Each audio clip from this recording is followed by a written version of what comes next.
Haleluya. Orang yang mujur, orang yang beruntung. Mazmur 112 ayat yang kelima.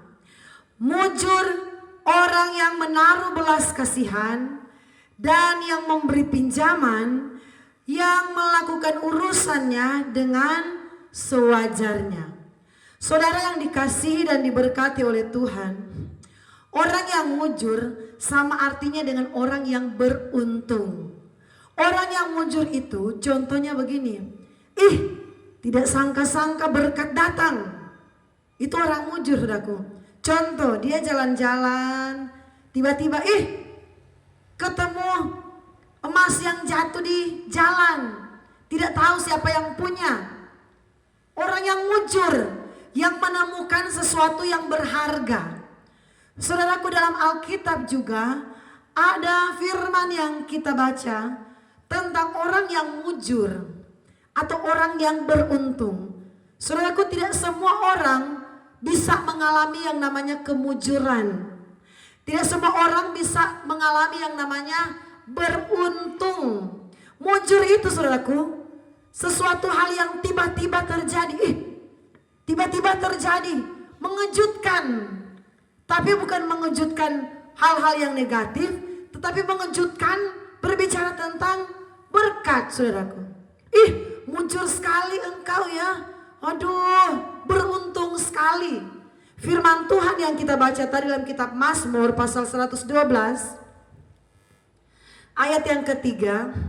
Orang mujur itu yang sesuai dengan firman Tuhan. Mujur orang yang menaruh belas kasihan. Pertama, saudaraku, ternyata orang yang punya belas kasihan, dia disebut orang yang mujur. Orang yang punya belas kasihan, dia disebut orang yang beruntung. Dia akan mengalami kemujuran. Saudaraku, belajar di hari-hari ini menjadi orang yang punya belas kasihan, bukan menjadi orang yang mencari keuntungan diri sendiri, bukan menjadi orang yang memikirkan kepentingan diri sendiri. Orang yang percaya Tuhan harus belajar punya belas kasihan. Ketika dia melihat orang yang susah, hatinya tergerak untuk menolong. Ketika dia lihat orang yang berkekurangan, hatinya cepat sekali tersentuh untuk melihat orang yang kesusahan.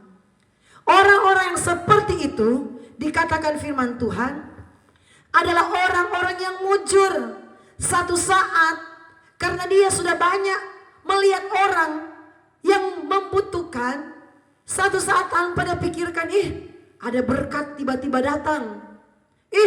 Ada berkat tiba-tiba dia tidak pikirkan. Di saat dia sangat membutuhkan, di saat dia sangat kepepet, tiba-tiba orang tolong dia. Mujur sekali.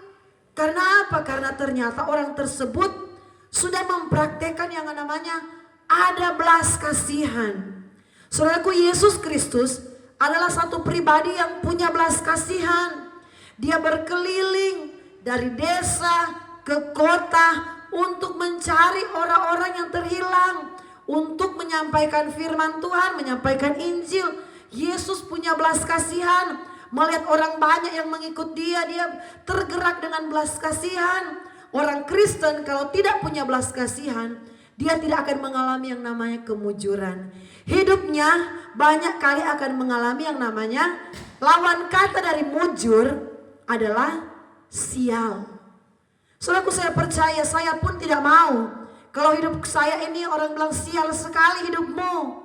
Karena apa? Karena saya hanya hidup untuk kepentingan diri sendiri. Saya tidak punya belas kasihan. Sehingga hidup saya ini bukan beruntung, bukan mujur, tapi yang saya alami ialah sial, saudaraku. Mau kerja ini, aduh gagal. Mau buat ini, gagal, sial. Karena apa? Ternyata tidak ada belas kasihan dalam hati saya. Mari saudaraku, belajar praktekkan belas kasihan. Ayat yang selanjutnya, mujur orang yang menaruh belas kasihan dan yang memberi pinjaman.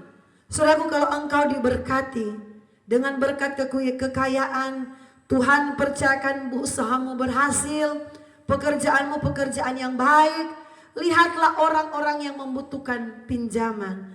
Saudaraku, kami belajar mempraktikkan, saudaraku. Ketika ada orang membutuhkan bantuan kami, apa yang dapat kami bantu, kami berikan.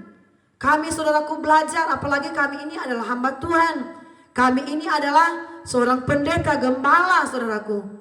Kalau kami melihat orang yang membutuhkan, walaupun kami sendiri belum berkelimpahan, apa yang ada di pastori, apa yang ada di rumah kami belajar berbagi, saudaraku.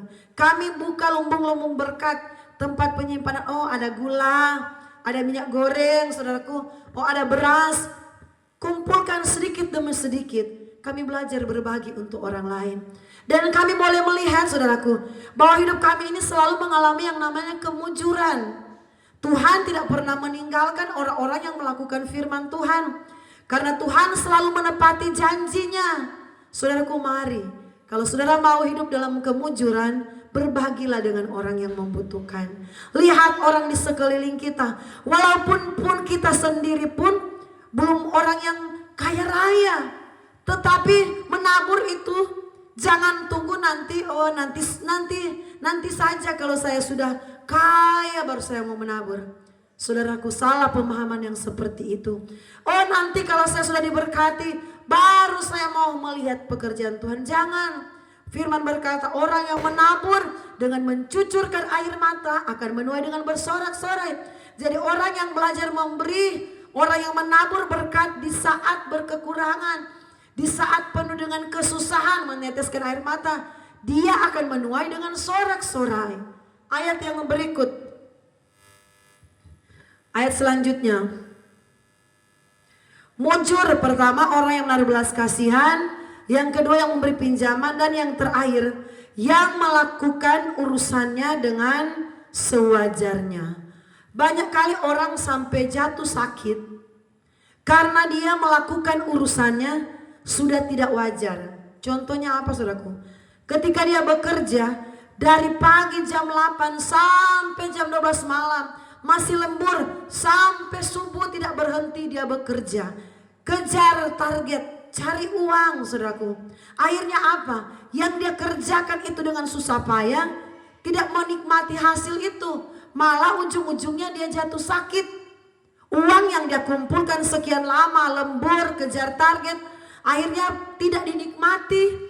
Cuma untuk pakai berobat, saudaraku. Cuma untuk pakai ke dokter. Bayar dokter sekian, bayar obat sekian, bayar ini sekian. Karena apa? Orang yang melakukan urusannya dengan tidak wajar, saudaraku. Jadi tidak wajar artinya sudah melampaui batas, saudaraku.